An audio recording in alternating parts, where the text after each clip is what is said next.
Hello, Ian. Welcome to another reading from Pink Diamond Joy with Susie and Ricky. Yes, we're back and we apologize. We have been under the weather last couple of days. Well, Susie's been under the weather for a bit now, but she's For a been little soldiering while. on.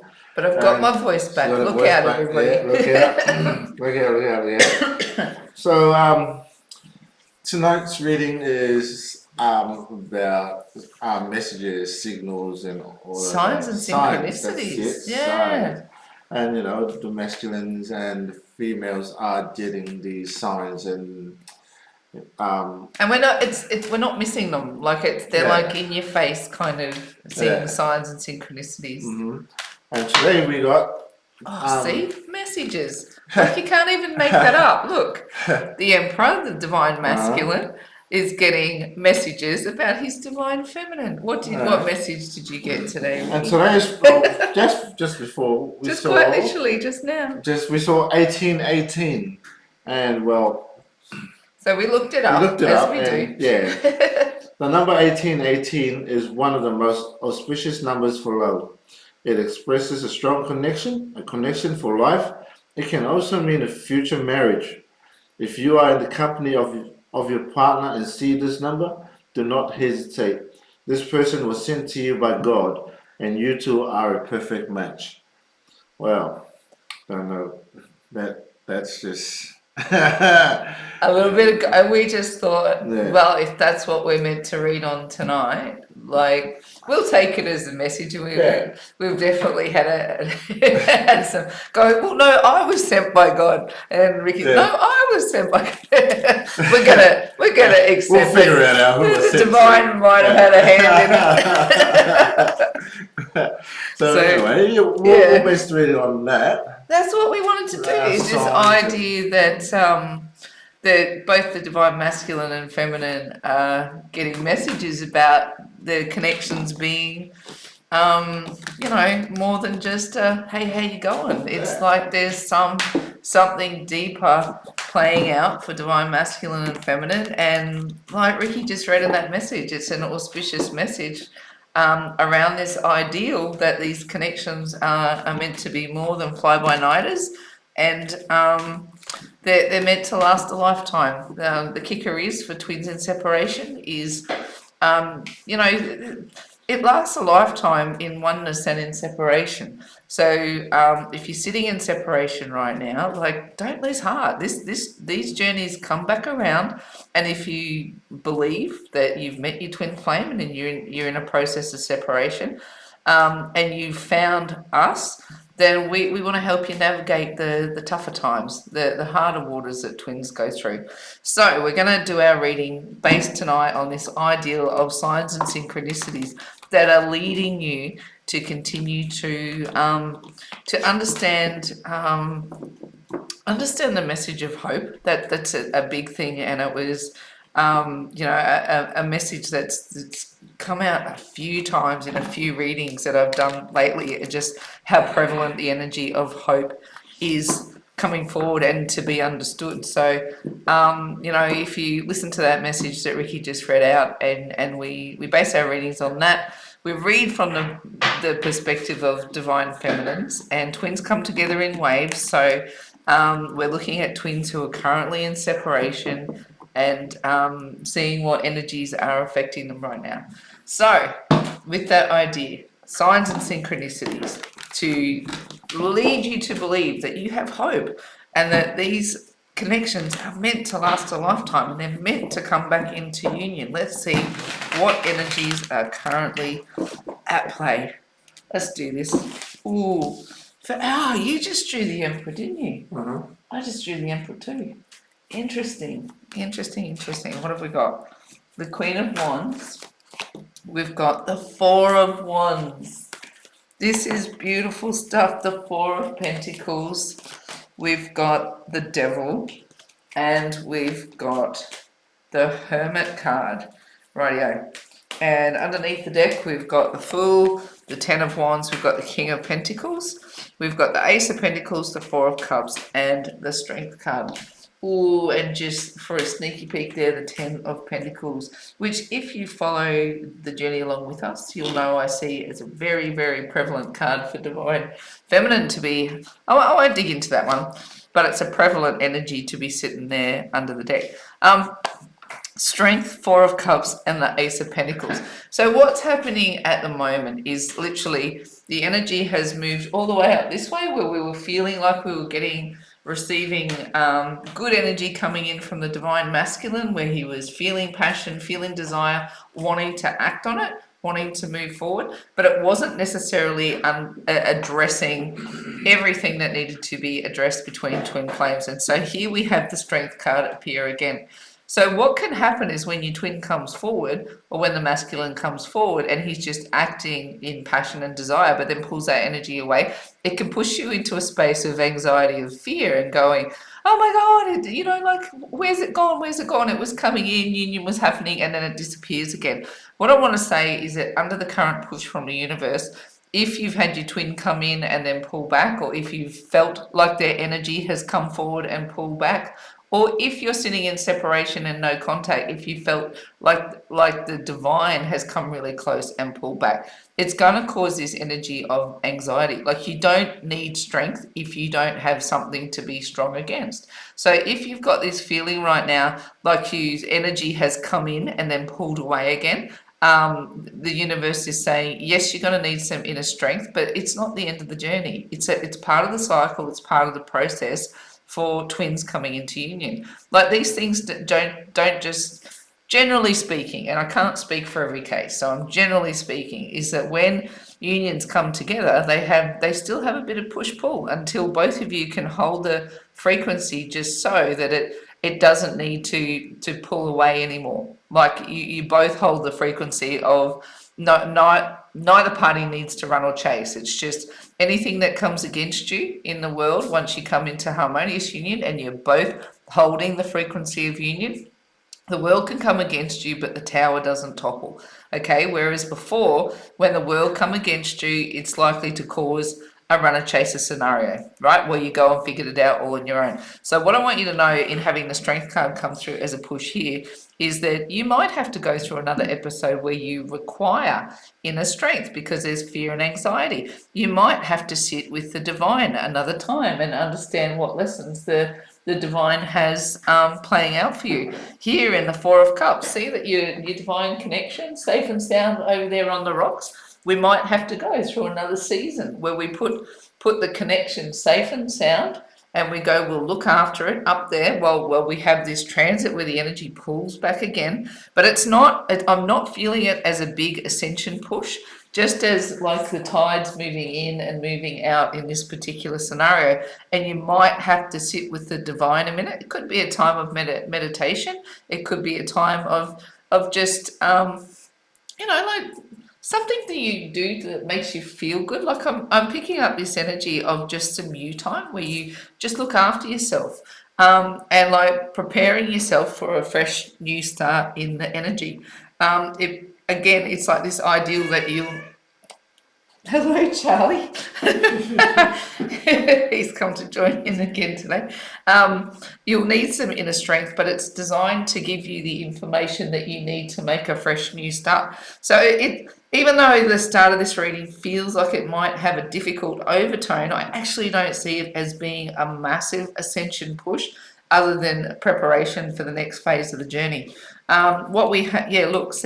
King of Pentacles is getting about the work that you need to do. The King of Pentacles is a very practical energy, and actually what we're about to move into in the next cycle, we've got Venus in Virgo right now, which will stay there till the end of the month, and that's an energy of love needs to make sense, right? And it'll be practical energies that come around. We've also got Mercury's traveling retrograde through Libra right now, but again, at the end of the month, it will return back into Virgo, which again is challenging communication on a very practical level. So for mine, it feels like The next cycle, this fresh new start in a practical way, because we've got the Ace of Pentacles, which is it's earth energy, it's very practical.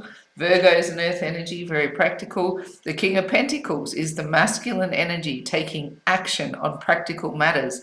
Ten of Wands is coming to the end of the burden, getting ready to lay a burden down, because over in here, you've had to have some level of strength. You've had to lean in.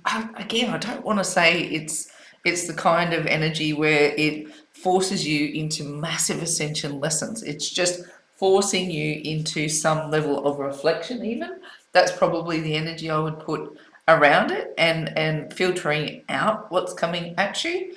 And again, we're talking about very practical displays. So what I'm thinking about is, like, we're talking about how the universe is giving us signs and synchronicities and number patterns. It seems to be that number patterns are really, really prevalent at the moment for the divine to talk to the collective community.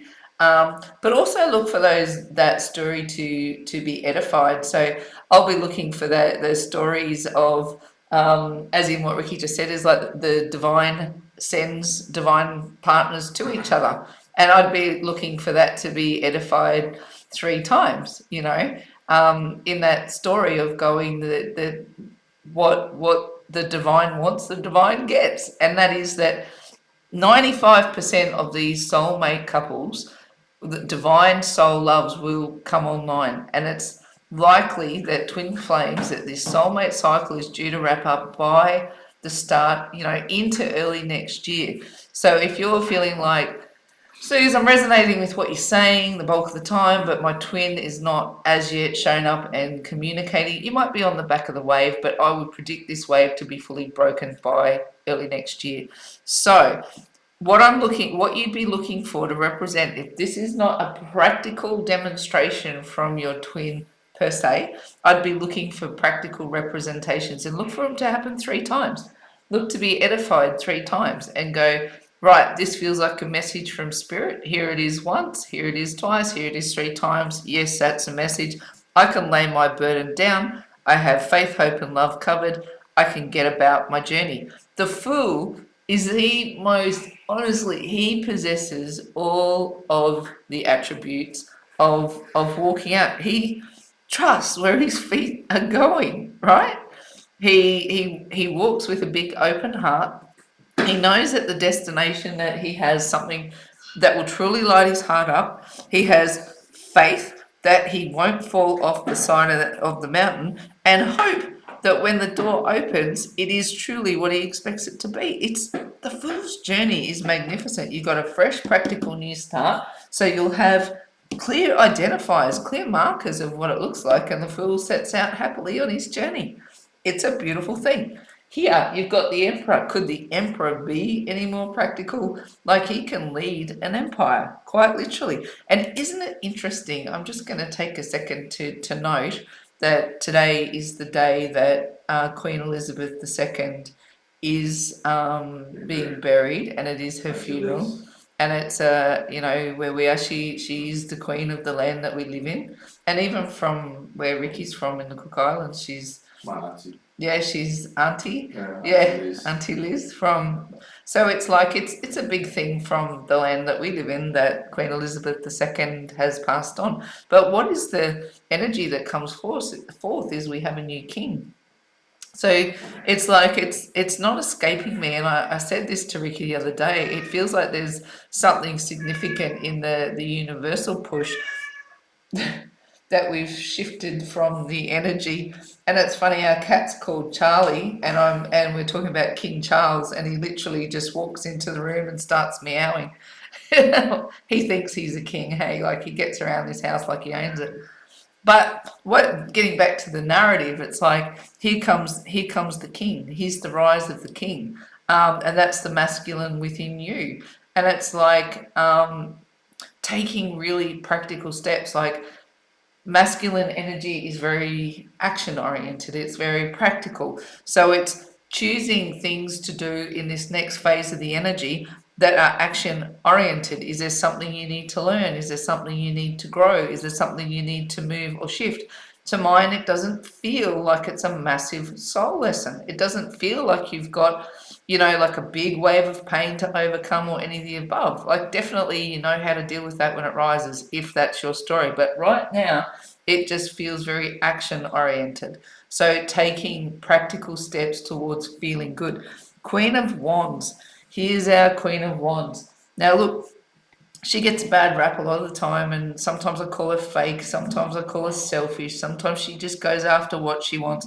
But when you pair these two energies up, this is really just someone who is in charge of what they want. The Emperor energy can rule an empire. The Queen of Wands acts very, very passionately moving forward. She knows what she desires, and she doesn't mind whose toes she steps on to get there. Not that I'm calling you out for that energy, Divine Feminine.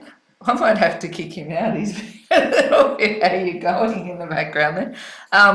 But Queen of Wands goes after what she wants.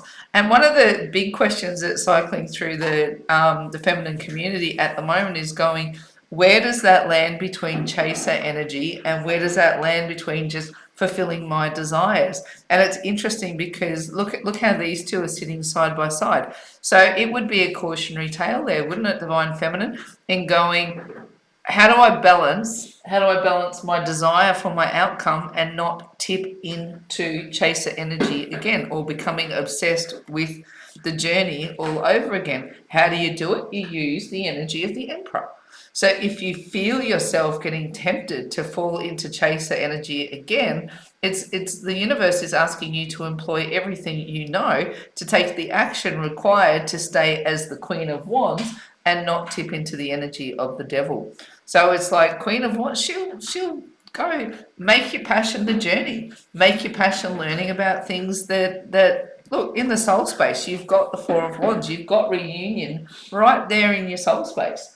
So make the Queen of Wands passionate about what it takes to learn, to grow, to move. Take action. Maybe your action is to meditate. Maybe your action is to learn something about quantum mechanics. Maybe your action is to, I don't know, anything that gives you understanding of the journey versus chasing and stalking and making your every action obsessed about what your divine masculine is doing. Because this is a very, very real cautionary tale, right? To be pushed by the Queen of Wands and have the devil there as advice from spirit, but having your soul space, the union.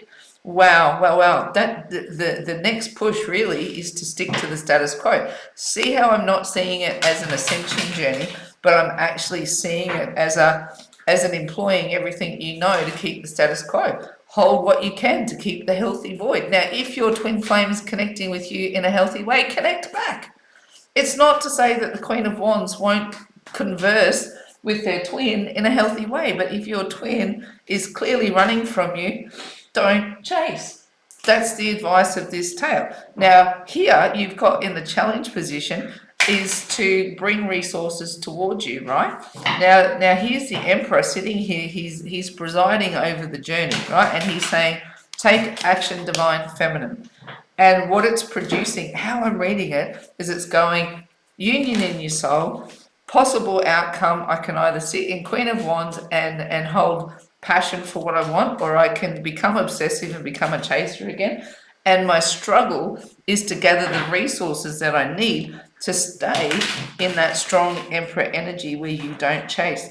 The likely outcome is the Hermit card. Now, don't be alarmed that the Hermit is there. This is super healthy under the current energies because the Hermit will give you time to practically work through any signs and synchronicities that come your way that keep you in Emperor energy and don't tip you into Devil energy.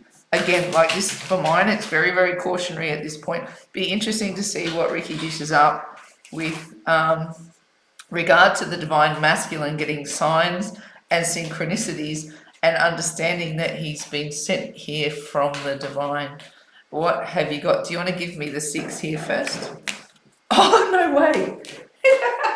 We've got that repeating message. King of Pentacles. Yeah, that's another repeating message. What have you got? Righto. Yep. Queen of Cups. Ooh, righto. And one more. I just want to see this story. And the full look. Ah, this is so good. The universe is giving you the same. Like this is what the start of this reading was, right? Is that Ricky and I were talking about signs and synchronicities being forced upon both the divine masculine and the divine feminine. And what the message was is that you have met your, what did it say? You'd met your match, the one that you should walk with forever, or something like that, right? And here the universe says, look, you've both met your match and you're showing up in Emperor. And now, Emperor is Aries energy, right? And at the moment, we've got Jupiter and Chiron in retrograde through Aries, which is massive healing energy. And I feel like this is coming at us because the energy around that is that nothing will be left in the shadows, right? So all the signs and synchronicities that come at you two in the next cycle, particularly with the Virgo references that are playing out, is going to require practical application. It's going to have to make sense. And it might at times feel frustrating. It might at times cause a little bit of anxiety and requiring a level of inner strength, but it's also requiring action.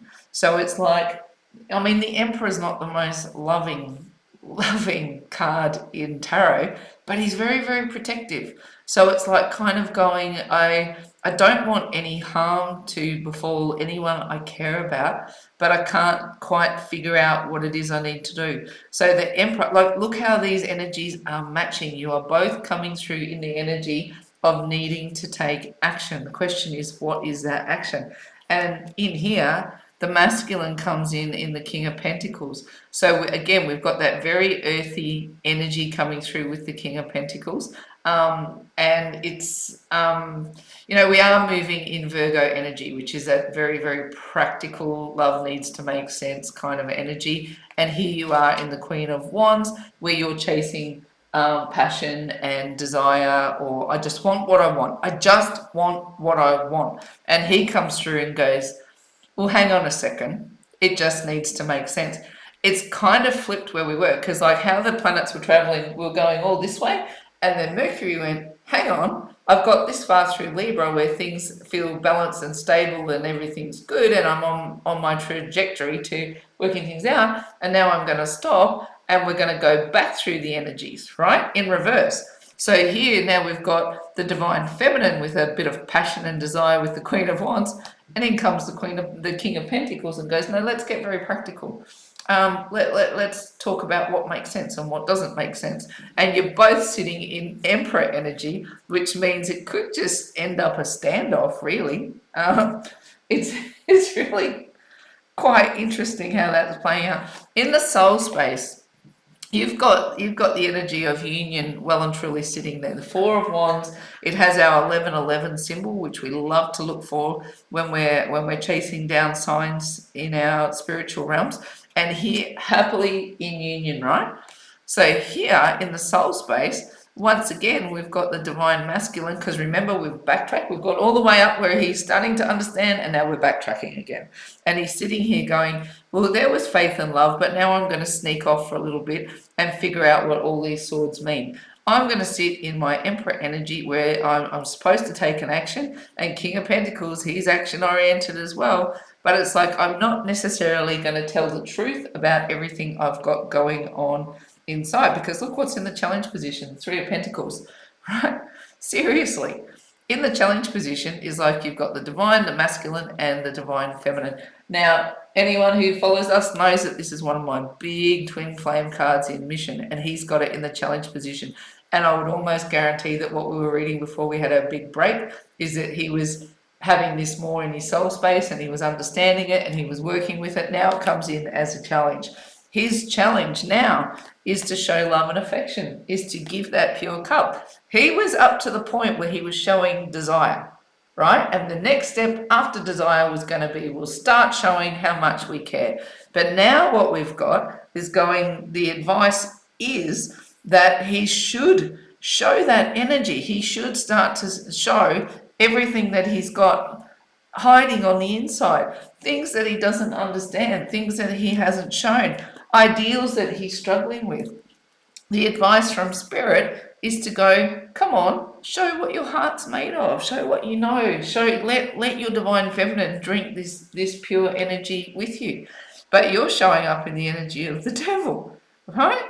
And it's going, you have to be careful, careful that in these scenarios that they don't trip into going into runner chaser energies. Now, what I want to say to you is that the road into union, it doesn't look like this. It doesn't just travel like this, like straight up and down. It doesn't just go, righto, there's union. Ooh, it's all like sunshine and roses and unicorn.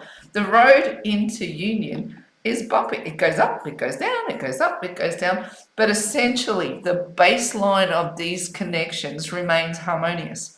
Like you return to the harmonious point very, very quickly. And it doesn't matter what storm is blowing around you, you know that how to return to the harmony point very, very quickly, right? So this is what you've got to be able to do. So now divine feminine has to be very, very aware that the way the energies are playing out for the divine masculine might cause her to want to chase. But she knows so much better. She knows it's way better to sit in an energy of the hermit, because what it will kickstart in the masculine is the energy of the fool. And look what you have, another matching pair, more repeating messages, right? Through this action-oriented space where things get very, very practical, and the conversations, and we can verify this, hey, it's like conversations got very practical. It wasn't just, hey, babe, you're hot, like it's going, what is this twin flame thing? What is soul ascension all about? It's asking very practical questions and working on it in a very logical way. And that doesn't, like when you talk about soulmates and all that kind of stuff, who talks about logic? It's not something that you would necessarily swing together as a way that people come in to harmonious union. And it's not to say that you tie your divine masculine to a chair and you go, right, this is what a twin flame is and you are mine. It's not how that works. It happens very, very organically, right? And the conversations come up naturally, but they're practical and they're cerebral, and the way that you work through them is to have understanding of each other. But then you move into this energy, right? The energy of the fool, where you give each other a little bit of trust, and you, can I say, you give the divine masculine enough rope to hang himself. And the divine masculine gives the divine feminine enough rope to hang herself. But you come back very, very quickly and going, all right, show me what you're made of. Go out there. And if it doesn't resonate, you come back to this energy and you go, right, this is why it didn't work for me. This is what didn't make sense. But it's not driven by harsh emotion. Would you agree? Am I saying this right? Yeah. It's not driven by harsh emotion. It's going, yeah, righto, you take your little journey and you take your little journey and we'll come back to this agreement point. And then it's like you get to take this journey together, just a couple of fools on a twin flame journey, trying to figure it out together. But the baseline stays the same.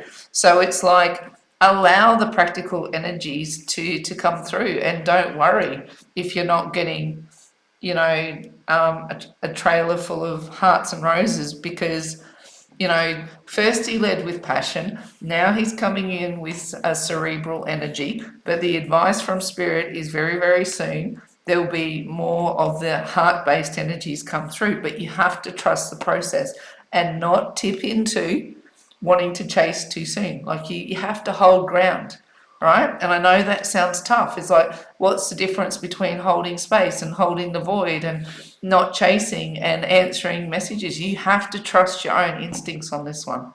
Like there's not a yes or no checklist on when to answer. But the question of it is if your twin is obviously running, if you've sent 1,000 messages and they're not answering, then clearly they're running away from you, right? But if your masculine is attempting to communicate in a healthy way, even at times if you scratch your head and go, what the, like, try and lift the vibration of the conversation. Say what? Oh, you're frozen, is it? Oh, stop. Sometimes you'll want to. Yeah. You still? Sometimes you'll want to.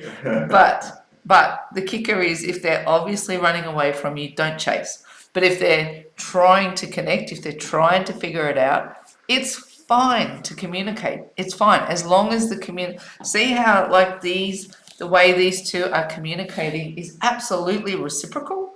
Like it's absolutely reciprocal. And if you're sitting in that energy, then it's fine to initiate a conversation. But if they're clearly got their back turned for you and focused on something else, then for you to continue to hound them, that puts you back in this chaser energy. And this is a cautionary tale about that. Right, bottom 6, what did you have? Let's have a look.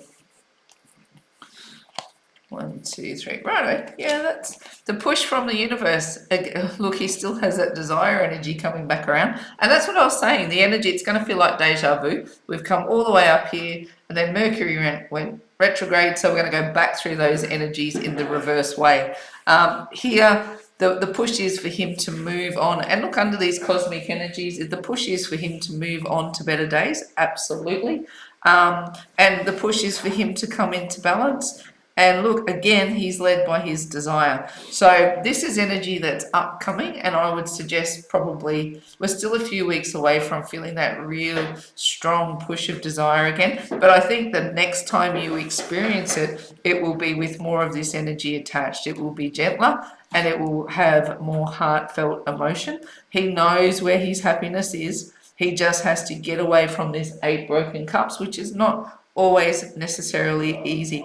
I don't feel like there's a lot in this sequence for me to offer other than the push is for him to move to better days and to walk away from whatever has been holding him back. The push is for him to come into balance, and he most likely will lead with desire. Over here, yeah, again, the push is his ships to come in, but here's the kicker. If you tip it into run a chaser phase again, you'll get a defensive energy. Like if you try to, like I said, tie him to a chair and say, you are my twin flame, and you will show up and you will participate and you will, I think he'll be very, very defensive. I think the journey that he has to make will have moments of defensiveness, and he will be juggling between the ideals of going, this person makes me really happy, but this person confuses the absolute crap out of me. Like I don't know what to do with these bigger energies, because you do have the twin flame mission coming in the challenge position. So there's probably still going to be this ideal of juggling for a minute longer. And sometimes you'll get some red hot defensiveness. And if you do not chase. Don't chase. If they are defensive, then meet them where they're at and go, you don't want to communicate with me, then I'm fine, I can pull back.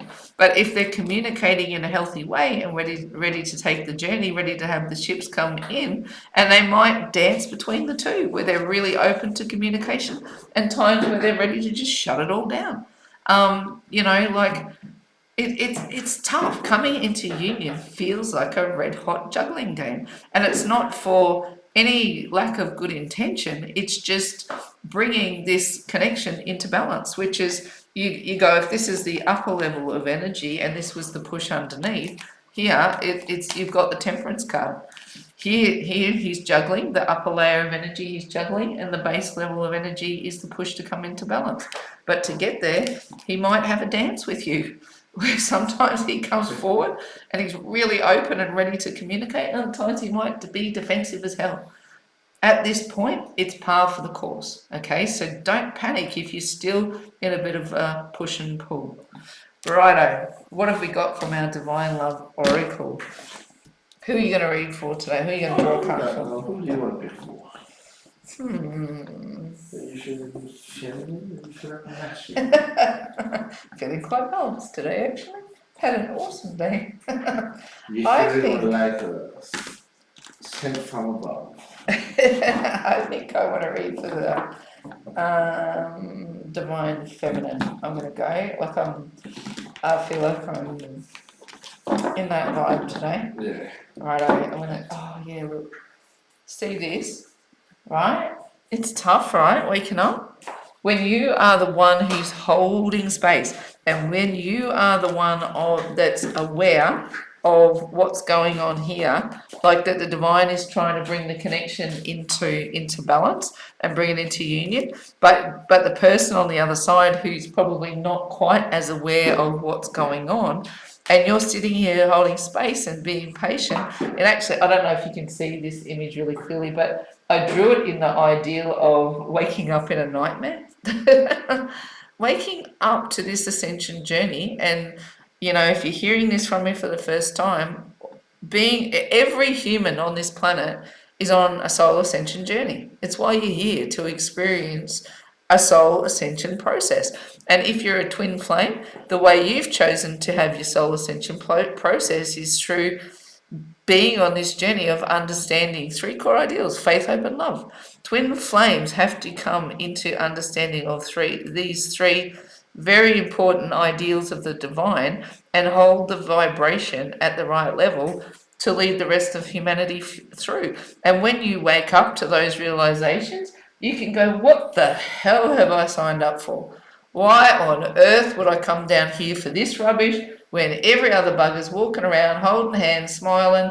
They're happy in their day-to-day grind, just doing the 9 to 5, getting paid, going home to their wife and husband, complaining about the, whatever. The twin flames, they go, it's this weird scenario where it doesn't really matter what the other person does as much as it can drive you balmy. It's like, I just love this person. I just love this person. There's never hate in your heart. You just hold this base vibration for them that just, at times doesn't make sense. And when you're waking up into this energy and you're going, right, so I've signed up to be a human on a soul ascension journey as a twin flame. What the hell does that mean? And this is why this Emperor energy is really important to you right now, because it's action in understanding, action in studying, action in learning, action in growing. And I don't necessarily foresee that your current scenario is another massive soul ascension journey, but is there more understanding? Absolutely. You can study, you can read about this stuff, you can look up doctrine, you can research why twin flames are here. There's a bunch of things you can do other than stalk your twin flames Facebook, right? There's a bunch of stuff you can learn about the twin flame journey other than what they ate for lunch. Like, honestly, and not reading into every little detail of what's going on with your twin, but instead focus on what it means to be on acknowledge that you are a twin flame. Acknowledge that you're here on a soul ascension journey as a twin flame, and learn what that means, right? It will quickly put you out of chaser energy. Might make you angry at the divine. You might kick yourself in the bum for choosing it, but essentially you won't. Eventually, when you come into the balance of the energy, you'll be so grateful for the journey. But the waking up process, let's just call it, it sucks. It's hard, and it's the reason why we're here. We want to help.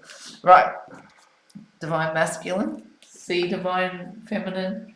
You are his missing piece, and he knows it. He knows it.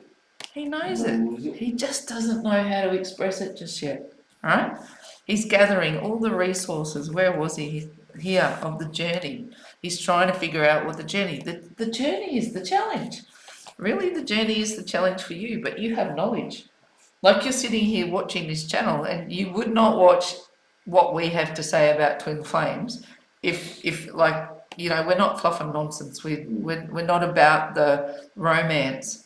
If you come to a reading with me and you fluff and nonsense when you're talking about twin flames, I would suggest gently that maybe this is not the journey that you think it is, because it's tough. I'm gentle, but I'm forthright. I'm a straight shooter, and I would honestly, this journey is not for the faint of heart. And if you come here looking for, if all you want is fluff and nonsense out of it, it's probably going to disappoint you greatly. So here's your divine masculine going, yes, divine feminine, you are my missing pieces, but I don't know what to do with it just yet. This was his challenge still. The advice from spirit was that he should be offering more love, more support, to drink from that more loving cup. You could even put the advice there as being that for the divine masculine, that this is you, divine feminine, that he needs to ask you more questions, and that would suggest the energy of the emperor that comes through for him. More study, more research, more knowledge. I'm really stuck on that ideal that this whole reading is about learning and growing in knowledge and understanding, and that knowing, yes, you are his missing pieces. This has come through before for divine masculine, I'm sure, this missing pieces card. Yeah, and knowing that it's you. All right, this is the linchpin, right? The energy of the connection is temptation, but it plays out differently the way I read it. The divine masculine's temptation, that's you, right? He has desire for you. He's probably, if he's still in another relationship with someone else, he's probably thinking about you. He's probably wondering what he could be doing with you right now. Then he's stuck in a scenario that's not giving him much joy, right? You're his missing pieces, and it causes him to be tempted to take action. Now, your energy is different. If you're in the energy of temptation and you've got the energy of waking up, the temptation is, and I said it once before, just now, is the temptation is to stalk. The temptation is to chase. The temptation is to do anything but what you need to do to wake up in this journey. So for my divine feminine, this temptation energy, I said it right from the get-go. Yours is a cautionary tale right now of not to slip back into chaser energy, because what's happened with the cosmos is Mercury's gone all the way this way, and then it stopped and started going back. So we're going back through energies that we've just been through, which will cause, it's like, it feels like, where did my progress go? Right? That's the question that will be probably on your mind. Where did my progress go? It hasn't stopped. It's just moving back through some energies, and there will be reverse energies to learn and grow. Okay, so be looking for signs and synchronicities, things that give you the indication that this person is the one that you are meant to walk with all the days of your life, and don't deny it. Look for it 3 times. Look for it to be edified, and know that this is your story. Righto, I think that's a reading, hey? That was good reading, that's a good message. It's good to be back, hey? We keep having these little hiatuses, but it's we keep finding our way back. We're coming back. Yeah. So we'll wrap that one up there, and we do, like, I think we're going to watch the funeral. I'm going to watch the funeral tonight of Queen Elizabeth II. And just want to take a second to really acknowledge what an amazing life she lived, what an amazing woman she is, and the rise of King Charles III. It's like God save the king, and I know it's like Ricky goes, I don't know how to quite deal with this idea of the change, but it's like, what did you say? It's like it seemed like she was never going to die. I never thought Auntie would die, but Auntie died. Yeah. She's and now, gonna leave me a piece of land, but I just think you're ready for an inheritance. Her inheritance is all of those years that she was an incredible woman, and she actually stood at the forefront of a lot of change in a time where the patriarchy was ruling. Queen Elizabeth was this beacon of light and hope for, and she inspired women all over the world. And we do hope that, in the next age, that there's so much balance, and she will be someone who will be remembered for being at the forefront of so many difficult scenarios. Do you know she actually did her first public address at 14? That blew my mind. She was a remarkable person, and I've just taken a minute to just go, like, I'm deeply affected at her passing. 20 or something when she was queen, wasn't she? She was like 19. She was 19 or something, but she made her first public address at 14, and she was such an inspirational figure during wartime and Yeah. keeping people's spirits up. And you know, I just think there's something very pivotal in the energy that we've got the passing of Queen Elizabeth and the rising of King Charles. It's like it's a interesting shift globally, and it's just taking a moment to honour that ideal. Yeah, That's it. that's it. Yeah. Don't forget, like, share, and subscribe. We're on other platforms and everything. And now that we're feeling well, we will be answering messages much more reliably. So sorry. Thank you for supporting. Do apologise for not getting back to everyone or answering the messaging. We have been under the weather. And I'm just going to sign out and say cheerio for now. Cheerio. What would the British say? Night, Governor. Cheerio. Cheerio. All right. So from both of us, then, faith, hope, and love. It's bye from us for now. For now, bye.